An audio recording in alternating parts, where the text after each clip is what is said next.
अस्सलामुअलैकुम नाजरीन, क्रिकेट की ताज़ा तरीन अपडेट हासिल करने के लिए मेरे चैनल को सब्सक्राइब कर लें। पाकिस्तान क्रिकेट बोर्ड और खिलाड़ियों में सर्द जंग शुरू। T20 वर्ल्ड कप में ग्रीन शर्ट की बदतरीन कारकर्दगी के बाद पाकिस्तान क्रिकेट बोर्ड और कौमी खिलाड़ियों में सर्द जंग शुरू हो गई है।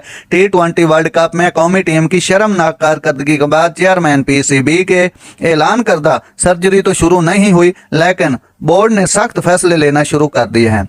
PCB ने गुज़श्ता दिनों इख्तियारात का इस्तेमाल करते हुए टीम के सीनियर खिलाड़ियों बाबर आजम, मोहम्मद रिजवान और शाहीन अफरीदी को NOC जारी न करके उन पर ग्लोबल T20 टैग के दरवाजे बंद कर दी। PCB जारी एलामिये में कहा गया है कि मज़कूरा खिलाड़ी तीनों फॉर्मेट में पाकिस्तान की नुमाइंदगी करते हैं। सीजन में टीम की गैर मामूली मसरूफियत के पेश नज़र खिलाड़ियों और सिलेक्शन कमेटी से मुशावरत के बाद NOC नहीं दिए गए। पाकिस्तान ने अगले 8 माह बहुत ज्यादा क्रिकेट खेलनी है और पाकिस्तान को इन तीनों खिलाड़ियों की खिदमत दरकार